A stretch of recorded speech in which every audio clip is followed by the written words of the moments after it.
What's up guys, Dragon Gaming here. Today I'm going to be showing you how to make plot claims and plot systems in Minecraft. So let's jump right into it. Now in this video these areas will be your plots.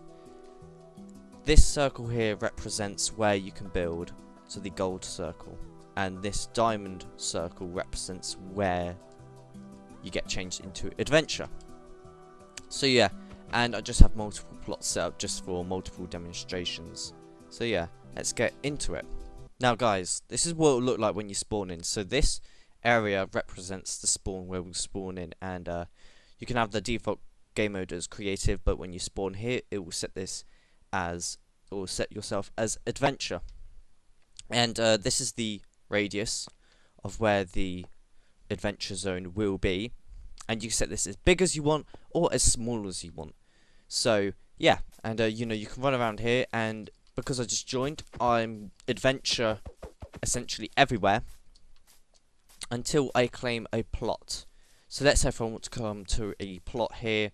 Now you know, you don't have to add a button here, you have to make it so you have to get the host to give you a button or give you something, or to place it for you and claim it. It's up to you, it's how your guys' worlds work. So if I want to claim this plot, then I press it, and my game is being changed to creative, and I can build in this area. I can still build outside, but if I go in this zone here, then I get changed into adventure. Now if your world is laggier or bigger, then you want to make this bigger, because the game won't have enough time. If you rush through this really fast, then it won't have enough time to put you into adventure, and you could glitch out this zone in creative.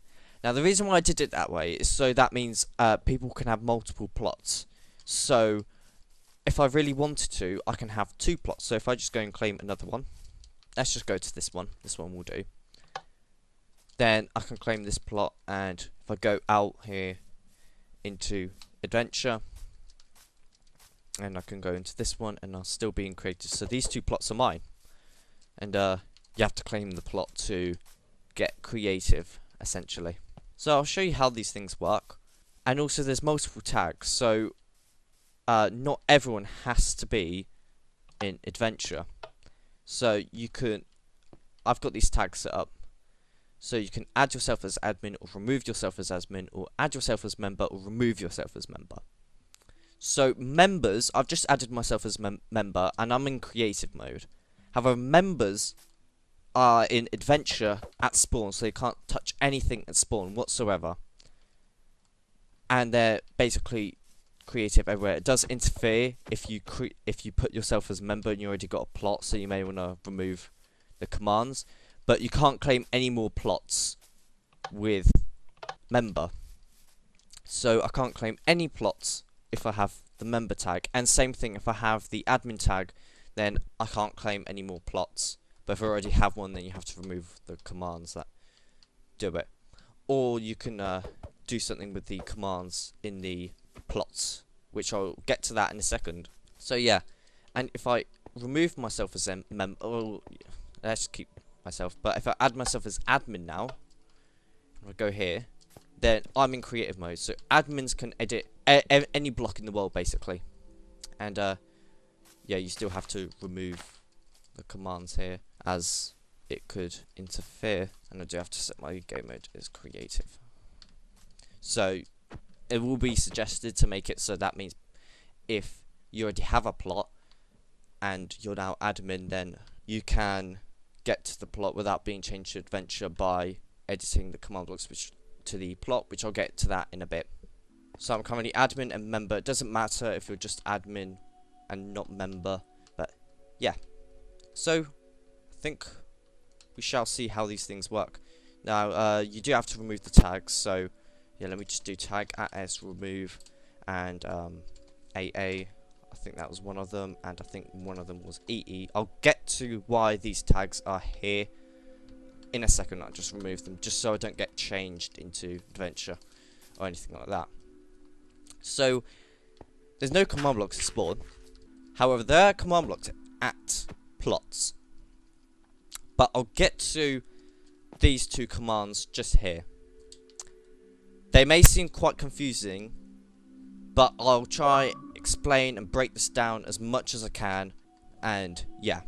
So this first command will set people's adventure if they don't have the tag as admin and they're in the spawn. So if they join the game and if they're in a radius of 10 within spawn, so those coordinates are where your spawn point will be, and the radius can be whatever you want. It could be 100, it could be 50, it could be 3000, it could be whatever you want. And then the coordinates, obviously, it could be whatever you want. But then you want to do tag, !admin. So you don't want admins to get changed into this game mode.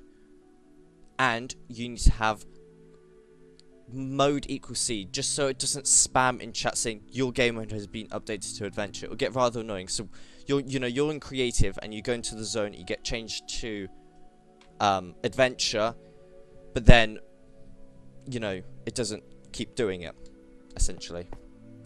And the next one is game mode creative, all players spawn. You want to do RM. Now radius, the radius is essentially the circumference to the center, and this entire circle is where you'll be changed to creative.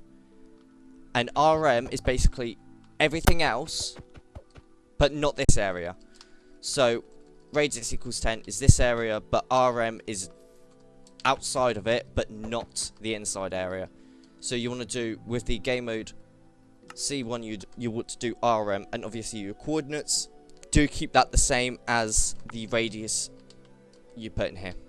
But this time it's just RM, if that makes sense.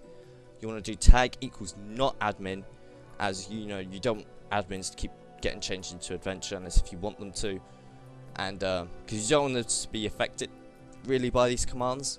And then tag equals member and mode equals adventure, so you only want adventure that has a tag of admin, and within outside the spawn to be changed to creative mode.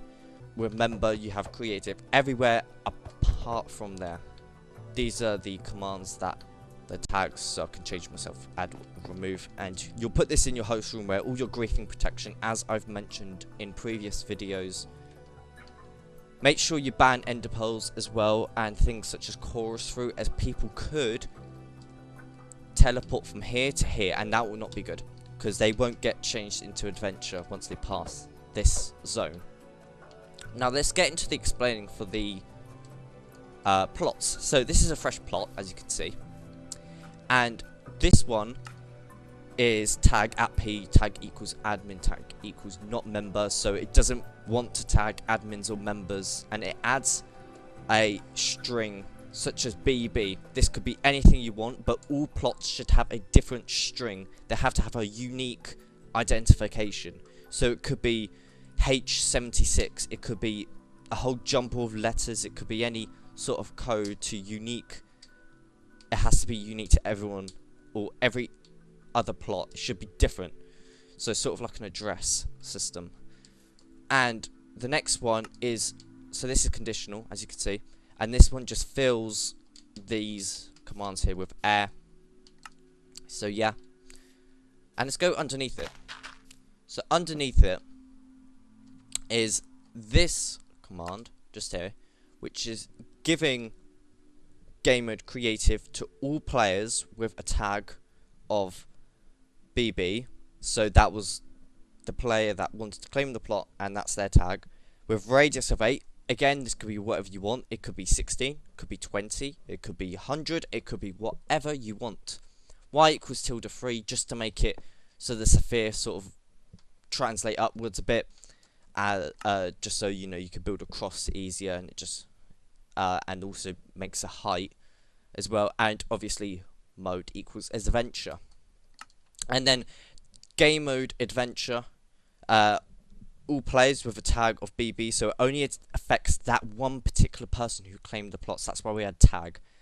Radius maximum, I believe, equals 9, so that's one above that radius, as you can tell, but radius equals 14, and that's what gives us that area between the gold and the diamond. which gives us adventure. So yeah, so make sure, I like to have a range of 5, you know, or 6 or 7. Y equals tilde 3 and mode equals C, so it doesn't spam. Your game mode's been changed to adventure. It only does it once and that's it. So yeah. Now you may be thinking, do I have to copy out every command for each plot? Well, no, because if you come to here, you can create a cloning system, which I'll get into an explanation of how you can do that. Right, let's get into how these commands work of cloning this area. You have a item called copy, and let me show you how this works. And if you want to create a new plot, you go and throw this, and you get another plot, as you can tell, brand new. But you need to change this to a unique one. So AA has already been used, so you want to change it to GG or anything you want. So just change that one, and then you break this, change this to GG as well. It's a bit annoying how you have to change it to a unique one or like a different one each time you clone it, but oh well. And yeah, that's basically the new plot setup. And let me show you how this copy thing works. So the first command is testing for all entities with a type of item and name equals copy. So it could be any item, could be a piece of dirt, could be a heart of a sea named copy, anything, doesn't matter. Then you want to do execute at e type equals item, name equals copy. Then, and then tilde tilde tilde. Then you want to clone this, so the coordinates of the bottom section and the coordinates of the top corner, so bottom corner to top other corner, and then tilde tilde -3. The reason why we do that is so it doesn't appear in the sky, and it moves it down as this does go underground a bit, so we need to make sure we bring that down as well. So yeah, here's the coordinates marked. So I just did, oh dear, didn't mean to do that. So I've just marked basically the coordinates from here, and you mark the coordinates from up here. And yeah, so that's the cloning one, and of the destination is tilde tilde -3, because the difference between 4 and 1, or 1 and 4, is actually -3. So yeah. And then the next one is just kill at e type equals item name equals copy. I realise it does work a bit better if you use 5 in the delay and ticks, and this is unconditional. And yeah, these are also unconditional, and these ones here are just unconditional as well. I know this has been a hefty explanation, so if you do need help on how to get this work, please leave it in the comments, and I hope to see you in another video. And be sure to like and subscribe, as that would be very helpful, and thank you guys for watching.